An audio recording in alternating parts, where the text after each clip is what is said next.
Muy buenas tardes tengan todos. Vamos a empezar con el tema programado para la tarde del día de hoy, que como pueden darse cuenta es los procedimientos clínicos que tenemos para el abordaje del dolor de cabeza.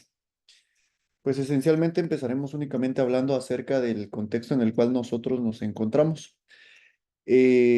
Conforme ha avanzado el tratamiento de la cefalea como una entidad clínica, reconociendo esta tanto como un signo como una enfermedad, pues poco a poco se han ido implementando más procedimientos en la práctica clínica, dejando de lado la instauración únicamente de los medicamentos o de los fármacos y o de las nuevas modalidades eh, completamente dirigidas para el tratamiento de la migraña específicamente. En colación a esto, pues traigo a referencia este reporte del subcomité de la Asociación Americana de Neurología que fue publicado en octubre de 2011, en el cual hacían una revisión desde el año 2000 hasta el año 2010, haciendo tres mediciones en el tiempo específicas de los miembros que estaban asociados a este comité o a esta asociación, perdón. Esencialmente vemos que intentaron describir cuáles eran los procedimientos que se hacían tanto en servicios electrodiagnósticos como en servicios de neuroimagen, y veían cuatro momentos específicos. En el año 2000, que es la primera columna que tenemos, el año 2004 y el año 2010. Y después hacían un análisis estadístico para ver si existía diferencia en relación al número de procedimientos que se hacían en cada una de ellas. Pues hacemos la salvedad en esta parte de la gráfica o en esta parte del recuadro, que lo que se refiere a los servicios electrodiagnósticos, podemos ver que los potenciales evocados desde el año 2000 para el año 2010 tuvieron una disminución en el número de procedimientos que se hacían. Eso en aproximadamente 12 meses. Aparte de eso, acá es en donde quiero llamar la atención de ustedes, que los procedimientos que se vieron que se elevaron, pues esencialmente eran dos, específicamente para el manejo del dolor. Número uno era el bloqueo nervioso y número dos, las inyecciones con toxina botulínica. Vemos que del año 2000 al año 2010, el número de eventos por año que pues referían los agremiados a esta asociación, pues aumentó con una diferencia estadísticamente significativa. Esto, pues, asociado a los avances en los estudios, específicamente con toxina botulínica y la prevención de migraña crónica, pues han hecho de que las inyecciones de toxina botulínica sean algo que se han hecho cada vez más frecuente en la práctica clínica como una forma de abordar los dolores de cabeza en pacientes seleccionados. También en el recuadro rojo de abajo vemos nosotros que un procedimiento que ha disminuido de forma estadísticamente significativa a lo largo del tiempo realizado por los neurólogos es las funciones lumbares, lo cual también llama poderosamente la atención. Esencialmente, este era el objetivo de traer a colación este reporte del subcomité de la práctica de neurología desde la década del 2000 al 2010. Ahora bien, existen diferentes procedimientos que nosotros vamos a tener a la mano. Uno de los más importantes, como ya les había mencionado, pero no el único, es la utilización de toxina botulínica. Entonces, para entender cuál es la utilidad que tiene la toxina botulínica en el manejo del dolor de cabeza, lo primero que tenemos que tener claro es los mecanismos mediante los cuales se transmite un impulso eléctrico. Es decir, como ya bien nosotros sabemos la forma en la cual se transmite información de una neurona a otra,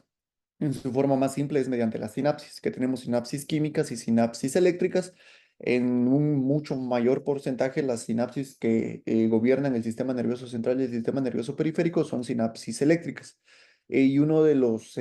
mecanismos fundamentales para que se transmita la información del área presináptica al área postsináptica a través de la hendidura sináptica es mediante el proceso de exocitosis.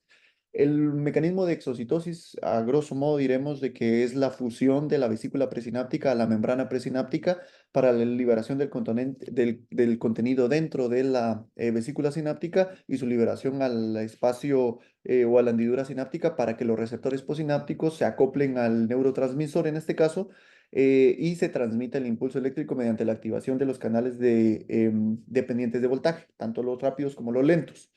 Eso se conoce desde hace mucho tiempo y la literatura médica es muy clara en describir que es el proceso más simple de la transmisión de los neurotransmisores. Todo este mecanismo, uno de los primeros pasos es el mecanismo de exocitosis. A lo largo del tiempo se ha logrado determinar un complejo de proteínas que se encuentran en la membrana o en la terminal presináptica que se conoce como complejo SNARE. Esencialmente, traigo a colación esta gráfica en la cual voy a intentar dejar claro cómo es que em, cómo es que se produce la fusión de la vesícula y la exocitosis como tal. En la columna que nosotros vemos acá, a la derecha de la línea, a nuestra derecha de la línea punteada, vemos diferentes proteínas que básicamente vamos a conocer como cuatro principales que serían BAMP2 o sintaxin, perdón, o sinaptobrevina, que se conoce también con el acrónimo de BAMP2, la sintaxina, el SNAP25 y la sinaptogagina. Estas cuatro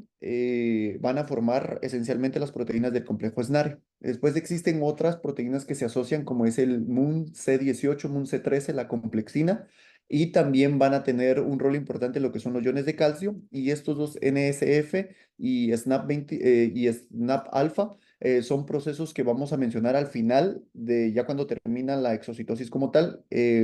como forma de reciclar todo este mecanismo. Esencialmente nosotros vamos a tener tres pasos que se ven esquematizados desde el recuadro A hasta el recuadro F. Se presentan secuencialmente. El primero es el acoplamiento o la llegada de lo que es la vesícula presináptica, que es esta que tenemos acá, que está llena de neurotransmisores, hacia lo que es la membrana presináptica. Acá nosotros vemos dos proteínas enclaustradas o insertadas, perdón, dentro de lo que es la membrana presináptica, que es la sinaptogagina y lo que es la sinaptobrevina. Entonces, estas van a hacer que se acerque lo que es la vesícula presináptica, la vesícula sináptica, perdón, hacia lo que es la membrana presináptica con el objetivo de que se unan hacia estas otras dos proteínas que vemos acá, que es la sintaxina 1 y el SNAP25, que es el que vemos a la par para que se empiece a acercar y después existe la fase en la cual se van a unir. Esta fase a su vez se va a subdividir en dos. Van a jugar un rol importante dos proteínas descritas en mamíferos, que son el MUNC18 y el MUNC13. Esencialmente lo que van a hacer es que la sinaptobrevina se va a unir primero con lo que es el SNAP25 y a través de este MUNC18 y MUNC13 van a entrar a un acoplamiento mucho más estable. Esto también va a hacer que se unan tanto a SNAP25 como a sintaxina. Posteriormente, pues va a tener su rol lo que es la complexina, que lo que va a hacer es de que va a intentar que se una más lo que es la membrana presináptica con perdón, la membrana de la vesícula sináptica con la membrana presináptica y después se va a formar un poro que va a producir la liberación o una unión de lo que son ambas vesículas, que sería la vesícula sináptica y la membrana presináptica. Posteriormente se va a existir la liberación de lo que son los neurotransmisores y después cuando termina la liberación, entonces estos complejos se van a separar y van a formar dos proteínas que se van a reutilizar, que es el SNAP alfa y el NSF. Después, obviamente, todo esto se va a repetir y esto se va haciendo de forma constante cada vez que se transmite un impulso a través de una sinapsis. Esta es la forma más esquemáticamente clara que se tiene de lo que es el mecanismo del complejo SNARE en lo que es la exocitosis como mecanismo de transmisión de neurotransmisores. Ahora bien, ¿cómo es que funciona la toxina botulínica? Acá yo les traigo este video que vamos a ir viendo, lo vamos a dejar correr. Esencialmente es una forma esquematizada de lo que ya les había presentado previamente, pero aquí ya tomando en consideración lo que es la toxina botulínica. La toxina botulínica esencialmente va a tener una cadena ligera y una cadena pesada. A través de lo que es la cadena pesada se va a unir a través de la sinaptogagina hacia lo que es la vesícula sináptica y entonces eso va a producir de que exista una internalización de esta toxina botulínica hacia lo que es la terminal presináptica, como vemos acá. Entonces adentro ya habíamos mencionado de que la sinaptobrevina, que es en donde se va a unir la toxina botulínica, va a liberar la cadena ligera y esa cadena ligera lo que va a hacer es de que va a alterar la sintaxina 1, destruyéndola, y entonces eso hace que la vesícula sináptica que normalmente se va a ver atraída hacia lo que es la membrana presináptica no se una a sintaxina y a SNAP 25. Y entonces eso lo que produce es de que no exista la exocitosis y por consiguiente no va a existir la liberación de lo que son los neurotransmisores a través de la hendidura sináptica. Como nosotros conocemos, la toxina botulínica tiene diferentes, o hay diferentes tipos de toxina botulínica. Esencialmente diremos que la toxina A y la toxina E se unen a SNAP 25 que se encuentra en la membrana presináptica que ya habíamos mencionado. La toxina B, D, F y G se unen hacia lo que es la sinaptobrevina y la toxina C se une tanto a la sintaxina como al SNAP 25. ¿Por qué es importante conocer esto? Pues porque como ya habíamos tocado en algún momento, pues los diferentes tipos de toxina van a tener diferentes dianas a través de lo que es el proceso de exocitosis a través del complejo SNARE, pero esencialmente el resultado va a ser el mismo. El impedimento de la fusión de la vesícula sináptica con la membrana presináptica y por consiguiente la interrupción de la exocitosis y es decir, no se va a transmitir el impulso nervioso como tal. Nosotros nos vamos a enfocar entonces ahora a hablar específicamente todos los datos que vienen a continuación de la toxina A, que es la que se utiliza en el tratamiento para dolor de cabeza. ¿Cuáles son los mecanismos mediante los cuales la toxina botulínica tipo A actúa en el dolor de cabeza? Pues existen diferentes estudios, pero este es uno de los más, de los principales que se utilizaron como punto de partida para la justificación de los diferentes protocolos, que fue mediante la descripción de los mecanismos de inhibición del dolor o de que no se, o que mejore el dolor en pacientes a los cuales se les administraba toxina botulínica. El primero y principal, que era el que habíamos mencionado, es la disminución del impulso nervioso o la disminución de la transmisión del impulso nervioso mediante pues, el mecanismo que habíamos mencionado. Pero existen otros mecanismos que se han descrito. Para esto vamos a traer a colación dos términos que ya nos es conocido, que es la sensibilización periférica y la sensibilización central. Esencialmente es cuando existe el daño a nivel, a un nervio, a un estímulo que va a producir la transmisión de un impulso doloroso o un impulso desagradable, ese estímulo de forma continua va a producir de que exista un aumento de diferentes neurotransmisores y neuropéptidos, que son los que nosotros estamos viendo del lado derecho superior acá, abajo donde nos mencionan la sensibilización periférica. Esencialmente ese estímulo repetido lo que va a producir es un aumento de la secreción de glutamato, de péptidos relacionados con el gen de la calcitonina, de noradrenalina, de bradicininas, de prostaglandinas, em, de histamina, de hidrógeno, de adenosina y de óxido nítrico. Todo esto lo que va a hacer es de que exista una facilitación de la transmisión del impulso nervioso siempre en la modalidad que está produciendo el aumento de la secreción o el aumento de la expresión de estos neurotransmisores y neuropéptidos, que va a llevar al final a que no exista la necesidad de un estímulo, en este caso doloroso, para que se esté transmitiendo el impulso nervioso. Obviamente todo esto va a llegar hacia lo que es el ganglio de la raíz dorsal y va a producir de que exista un aumento de la transmisión hacia el sistema nervioso central de lo que es el glutamato como principal neurotransmisor y que al final de cuentas se produzca una sensibilización central. Entonces, ¿qué es lo que se ha descrito o qué propiedades tiene la toxina botulínica específicamente en este contexto? Lo que se ha descrito es esto, de que la toxina botulínica, tanto en su cadena ligera como su cadena pesada, lo que va a hacer es de que exista una disminución o una expresión a la baja y de lo que son todos estos neurotransmisores y neuropéptidos y por consiguiente entonces va a disminuir la sensibilización periférica. Al haber una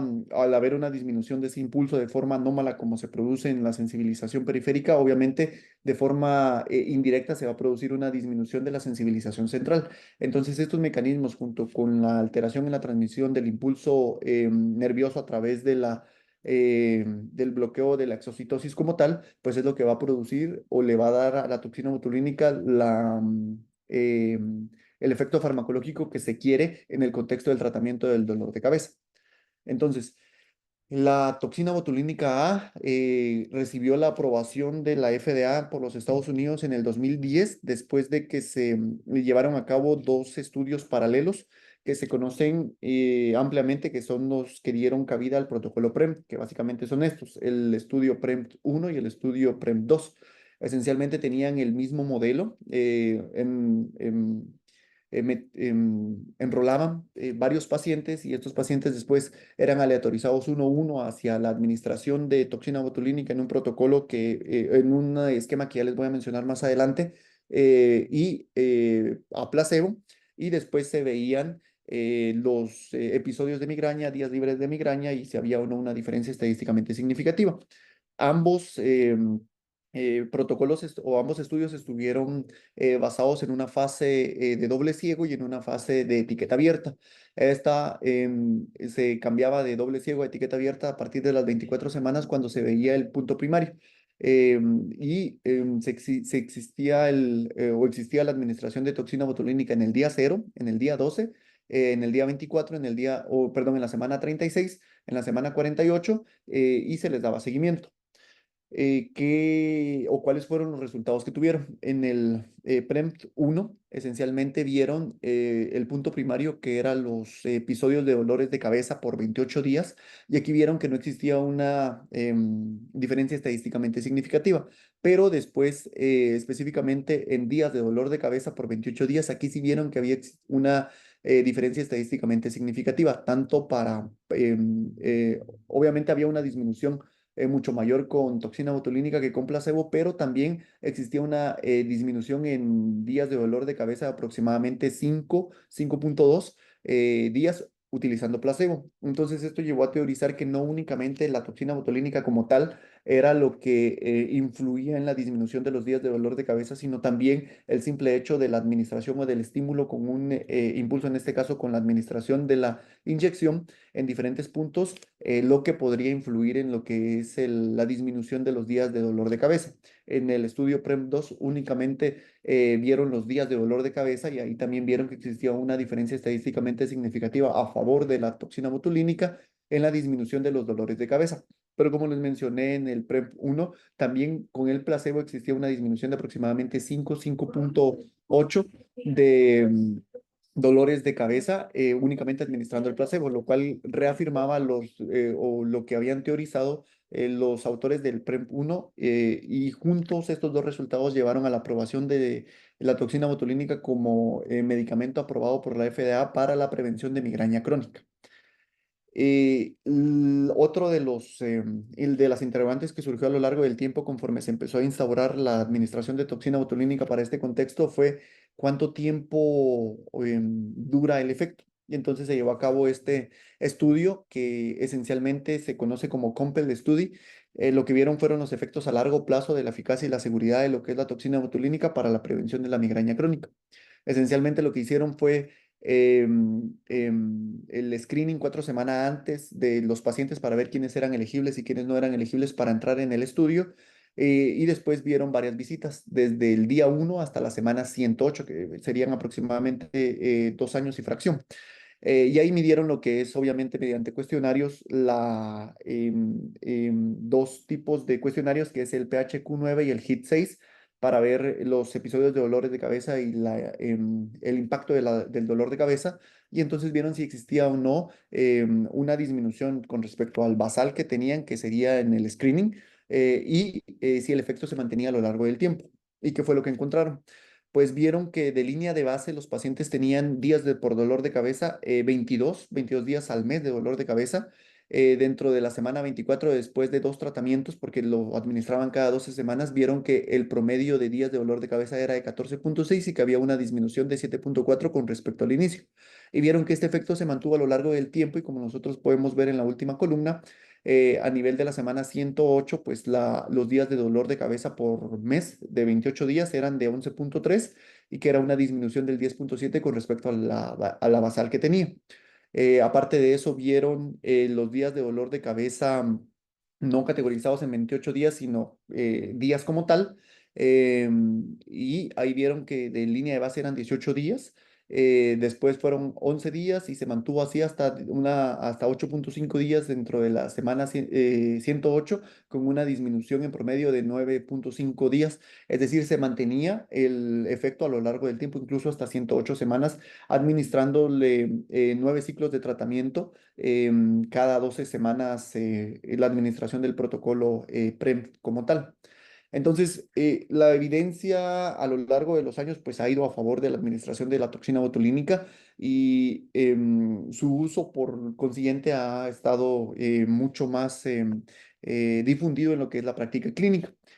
La forma en la cual se administra es algo que toma mucho relieve debido a que existen protocolos bien establecidos y esencialmente se nos menciona que la reconstitución de la toxina botulínica que viene en polvo únicamente tiene que realizarse con solución salina y que no se tiene que mezclar con anestésicos locales, porque si en determinado momento se llegara a mezclar con anestésicos locales, lo que sí se han descrito son anafilaxias fatales. Entonces eso es algo a tenerlo mucho en consideración. Esencialmente son 155 unidades internacionales las que se tienen que administrar con base en el protocolo PREM, que son estos puntos. La literatura dice que son 31 puntos y las 155 unidades van a ir distribuidas en estos 31 puntos y que se pueden administrar 40 unidades más a nivel de lo que es la región temporal o el músculo temporal, si el clínico así lo considera, pero la administración de estas 40 unidades más de las 155, pues no es algo que esté completamente sustentado con medicina basada en evidencia. Y como nosotros podemos ver acá, existen administración a nivel de lo que es el músculo frontal, lo que es el músculo procerus, el músculo corrugador, a lo que es el músculo occipital, lo que son los paraespinales, lo que son los músculos trapecios y lo que es el músculo temporal. Esencialmente estos serían los puntos acá como los vemos graficados que están aprobados para la administración de la toxina botulínica específicamente en migraña crónica. Las inyecciones, como ya vimos en los estudios, tanto de eficacia a largo plazo como los que validaron la aprobación de esta toxina por parte de la FDA, se repiten cada 12 semanas con el tiempo para que nosotros veamos si existe o no una disminución de al menos el 50% de los días de dolor de cabeza, como ya habíamos mencionado en clases anteriores, para saber si el medicamento es eficaz o no después de 2 ciclos, es decir, a las 24, bueno, a las 12 semanas, que sería en el día 1 y después a las 12 semanas, y ya se puede evaluar después de la administración de los 2 ciclos si el paciente está o no siendo receptivo de forma eficaz a este tratamiento. Algo que en determinado momento puede tomar a colación cierta preocupación es el embarazo y la lactancia por el peso molecular que tiene la toxina botulínica, porque tiene una cadena pesada y una cadena ligera, pues se teoriza y se sabe que no tendría que pasar o atravesar lo que es la placenta, ni tampoco em, a través de la leche materna. Sin embargo, pues la seguridad en el tratamiento de la migraña crónica en mujeres embarazadas no está explorada por cuestiones éticas. Obviamente no se incluyen a pacientes embarazadas dentro de este tipo de estudios o dentro de este tipo de protocolos. Sin embargo, pues no existe una evidencia clara que exista un daño como tal. Eh, como ya les había mencionado, por el peso molecular que tiene la toxina como tal, que es bastante pesada, su paso a través de la placenta y a través de la leche materna, pues es mínimo, no tendría por qué tener. Sin embargo, pues existen ciertos tratamientos, perdón, ciertos estudios. Esencialmente aquí les traigo a colación una revisión retrospectiva de 24 años de Allergan. Aquí, pues básicamente lo que vieron fue que agarraron a todas las pacientes a los cuales en estos 24 años se les había administrado toxina botulínica, pero lo importante mencionar acá es de que no era específicamente para migraña, era para trastornos de movimiento, para distonías, para blefarospasmos, para tortícolis o para espasticidad por X o Y razón. Todas estas pacientes que se administraron toxina botulínica en algún momento llegaron a a estar embarazadas. Entonces, lo primero que mencionan acá es de que cuando se supo que la paciente estaba embarazada, pues ya no se siguió el proceso de la administración, pero sí le dieron seguimiento a las pacientes para saber si tenía malformaciones fetales o alguna alteración que fuera en contra del embarazo. Estadísticamente significativa y esencialmente lo que vieron es de que en la terminación del embarazo no había una diferencia con respecto a la población en general y la prevalencia de efectos fetales fue alrededor de 2,7%, lo cual es comparable con las tasas de referencia de la población en general. Entonces, Allergan lleva hasta el momento una base de datos que cada año va creciendo más con el número de pacientes que en determinado momento se reportan que están embarazadas y por alguna razón se les administra toxina botulínica para ver si existe o no alteraciones en malformaciones congénitas o parto prematuro o alguna alteración obstétrica como tal. Pero esencialmente con esta revisión de 24 años que encontré, pues no existe una diferencia que lo separe con lo que se esperaría encontrar en población en general. Entonces, esencialmente no tendríamos por qué tener mayor miedo de administrar la misma, aunque los protocolos son claros y no incluyeron a a las pacientes embarazadas dentro de la administración de, de este fármaco en migraña crónica. No únicamente para migraña está autorizada lo que es la toxina botulínica. Otras indicaciones que se pueden encontrar en la práctica clínica y de forma relativamente habitual son las que vemos acá. Dolor de cabeza postraumático crónico, dolor de cabeza persistente diario, bruxismo, la neuralgia del trigémino y la cefalea numular. Esencialmente, esas serían básicamente las indicaciones que tenemos para la utilización de toxina botulínica en el contexto de dolor de cabeza. No únicamente existe toxina botulínica, aunque es la que tiene la mayor aprobación, la mayor evidencia los estudios más grandes. Existen otros procedimientos que grosso modo mencionaremos en este momento, que tres son los más importantes. Bloqueos del nervio periférico, específicamente el nervio occipital. Como nosotros podemos ver en la segunda columna, está aprobado o está sugerido para lo que es el tratamiento de cefalea en el contexto agudo, pero también para tratamiento preventivo, aunque se menciona que es de corta duración. Cuando hablamos de corta duración es de que el efecto máximo podría estar alrededor de las 4 semanas, no más de eso. Por eso la frecuencia de la administración puede ser de 2 semanas o una única si lo que se busca con el bloqueo del nervio periférico es únicamente el tratamiento agudo del dolor de cabeza.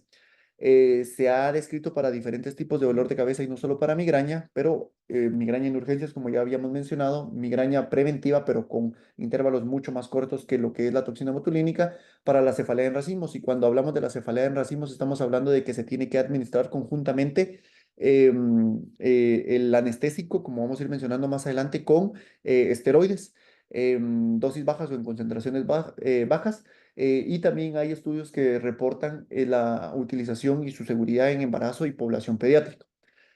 Otro de los procedimientos que se pueden utilizar son las inyecciones en los puntos gatillo,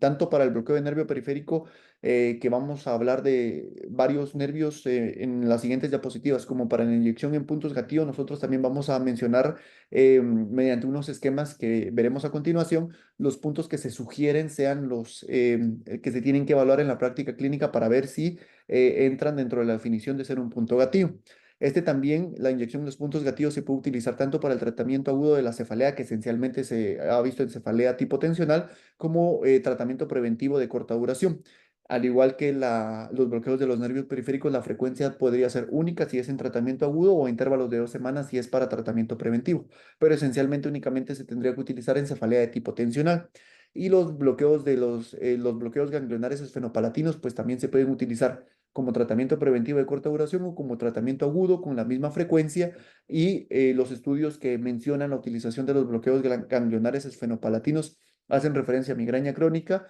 y cefalea aguda en urgencias. Entonces, veremos ahora que las inyecciones o los bloqueos de los nervios periféricos esencialmente utilizan diferentes nervios, valga la redundancia. El principal es el occipital mayor, y entonces ahí vamos a tener volúmenes que van de 2 a 4 ml. Después, los otros en frecuencia que se han utilizado son los auriculotemporales. Ahí el volumen de la inyección sería de 0,5 a 1 ml y el otro sería el supratroclear y del nervio supraorbitario, que ahí sería menos de 0,2 a 0,5 ml. No existe sí existe consenso con respecto a la cantidad del anestésico que se tiene que utilizar, que son estos que les menciono acá. Ahora, lo que no existe consenso es específicamente cuál anestésico se tiene que utilizar. Los más eficaces con base a la evidencia que existe actualmente es la lidocaína al 1% o al 2%, la bupivacaína al 0,5% o la ropivacaína al 0,5%, o incluso existen unos autores que hacen una mezcla de los mismos, pero a excepción de lo que es la neuralgia del trigémino, que sí también se puede o se ha escrito para su utilización, únicamente se tendría que utilizar lo que es el anestésico local. Solo para la neuralgia del trigémino se describe que se podría utilizar mezclado con esteroides. ¿Y cuáles son los nervios que se van a o que se pueden inyectar? Esencialmente son estos tres que vemos acá, que es el occipital mayor, que era el que habíamos mencionado. Después tenemos el aurículo temporal, que es también aquí nos mencionan o nos grafican el punto en el cual nosotros podríamos inyectarlo. Y el supratroquear y el supraorbitario también vemos como otros de los puntos que se describen que con más frecuencia son los que se deberían de inyectar cuando estamos realizando este tipo de procedimientos. Ahora bien, con respecto a la inyección de los puntos gatillo, pues los volúmenes del anestésico también pueden ser variables, pero esencialmente van de punto 1 a punto 3 ml. Y la frecuencia mediante la cual se puede utilizar, como ya habíamos mencionado, puede ser cada 2 semanas, porque el efecto es relativamente crónico, o al menos una vez al mes. Y entonces se nos menciona que los puntos que nosotros tendríamos que ir a buscar en la práctica clínica para ver si al palparlos nosotros desencadenamos dolor o la exacerbación de la sintomatología que tiene el paciente, pues serían los músculos trapecios, los músculos esternocleidomastoideos, los músculos occipital, frontal y temporal, los músculos cervicales, lo que también tendría que ser los músculos maceteros. Y el elevador de la escápula como los principales que nosotros tendríamos que buscar al momento de que estamos viendo los puntos gatillos que serían susceptibles de este tipo de procedimientos para en determinado momento aliviar lo que es el dolor de cabeza en este tipo de pacientes. Y básicamente esos eran los procedimientos clínicos que se mencionan en la literatura de forma reciente que se pueden utilizar para el tratamiento de dolor de cabeza. Ahorita vamos a terminar la grabación. Detener la grabación.